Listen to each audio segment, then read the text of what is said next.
Bismillahirrahmanirrahim. Assalamualaikum warahmatullahi wabarakatuh. Yang terhormat Ibu Elmira Siska, SPMBA, selaku dosen mata kuliah penganggaran perusahaan.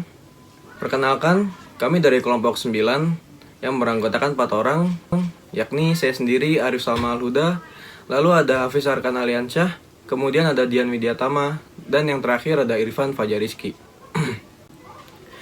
Baik, langsung saja.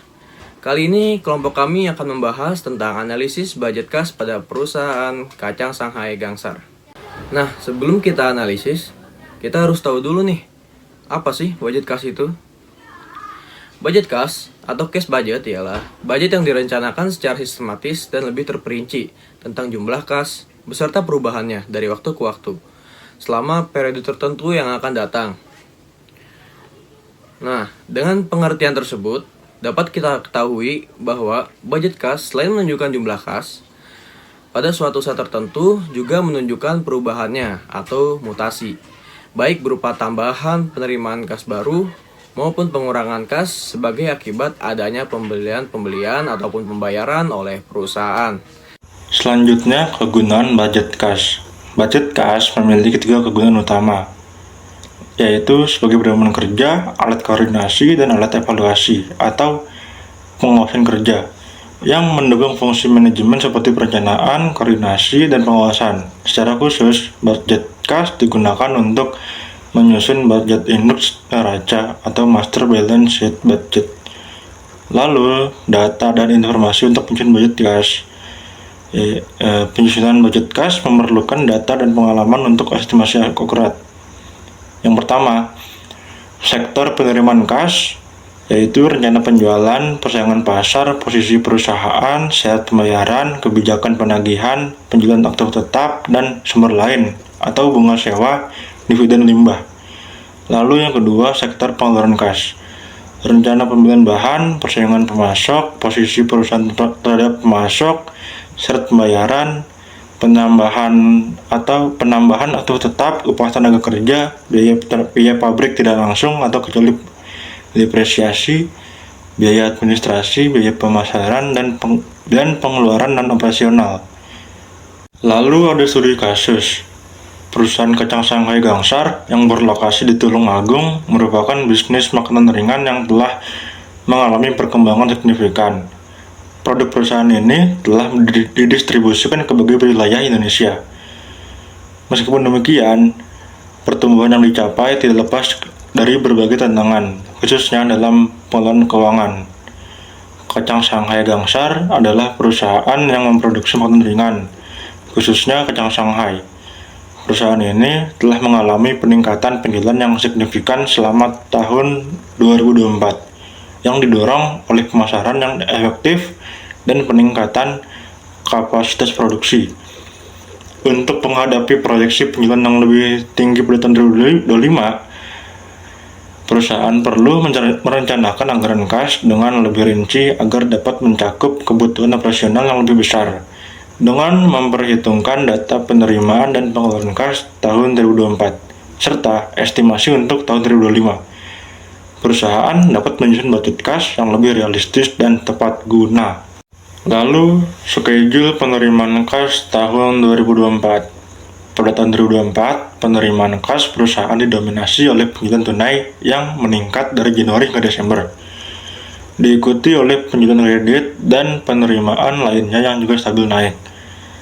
Total penerimaan kas mencapai puncak hingga 1.250 miliar rupiah pada Desember, mencerminkan pertumbuhan operasional yang mendukung proyeksi tahun berikutnya. Lalu berikut ada tabel 1 penerimaan kas tahun 2024. Tabel berikut menggambarkan rincian penerimaan kas dari penjualan tunai, kredit, dan sumber lain selama tahun 2024. Data ini digunakan sebagai dasar proyeksi penerimaan kas tahun 2025.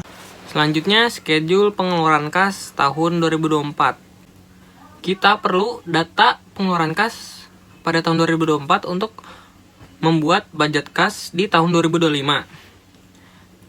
Pengeluaran kas perusahaan tahun 2024 mencakup bahan baku, gaji, pemasaran, pembayaran utang, dan pengeluaran lainnya. dengan bahan baku sebagai komponen yang terbesar.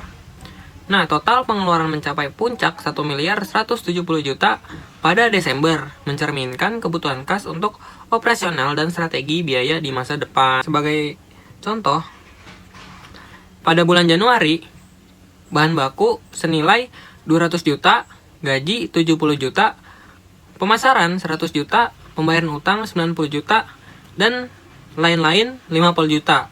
Nah, jadi total pengeluaran kas pada Januari sebesar 510 juta rupiah. Selanjutnya, ramalan budget kas tahun 2025. Nah, ini schedule proyeksi penerimaan kas tahun 2025. Diperkirakan meningkat 10% dari tahun sebelumnya. Dengan penjualan tunai menjadi sumber utama, total penerimaan tertinggi diproyeksikan pada Desember sebesar 1 miliar 375 juta, mencerminkan optimisme pertumbuhan penjualan dan menjadi acuan anggaran operasional tahunan. Data penerimaan kas tahun 2025 diproyeksikan meningkat sebesar 10% dibandingkan tahun 2024. Nah, sebagai contoh, di bulan Januari. Pada bulan Januari, di data tahun 2024 sebesar penjualan tunainya sebesar 300 juta. Karena data penerimaan kas tahun 2025 diproyeksikan meningkat sebesar 10%, maka penjualan tunai pada proyeksi penerimaan tahun 2025 menjadi 330 juta rupiah. Nah, ini berlaku untuk semuanya juga.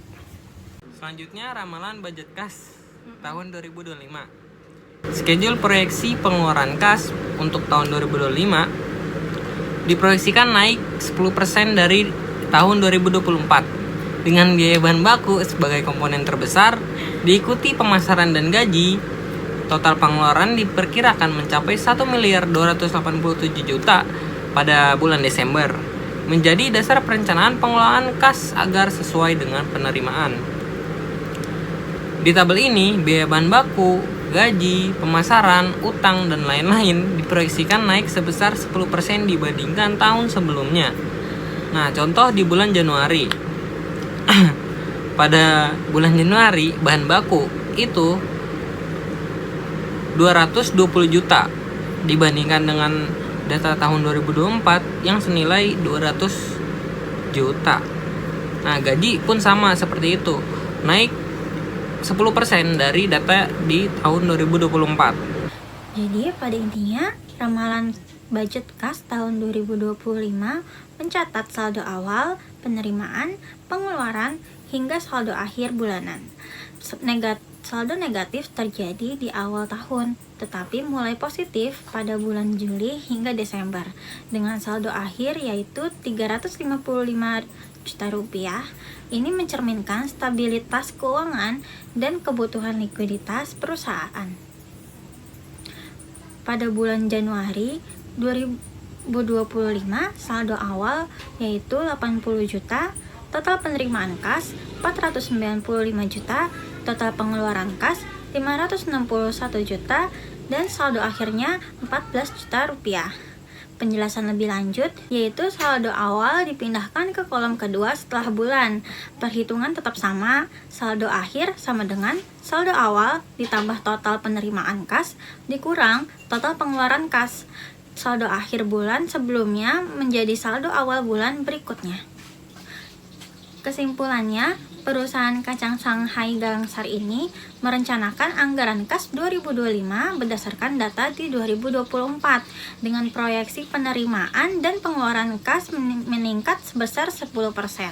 Meski saldo awal negatif, stabilitas kas diproyeksi tercapai pada bulan Juli dengan saldo akhir positif yaitu 335 juta rupiah, mencerminkan perencanaan kas yang efektif untuk mendukung operasional dan pertumbuhan. Saran dari kami untuk mengatasi saldo kas negatif, perusahaan perlu meningkatkan penagihan kredit, menyusun cadangan dana darurat, mengontrol pengeluaran operasional, diverifikasikan sumber pendapatannya, dan melakukan pemantauan bulanan terhadap arus kas dan penyesuaian anggaran. Semoga presentasi ini dapat memberikan gambaran yang jelas dan bermanfaat bagi kita semua mengenai analisis budget kas pada perusahaan kacang Shanghai Gangsar. Terima kasih. Wassalamualaikum warahmatullahi wabarakatuh.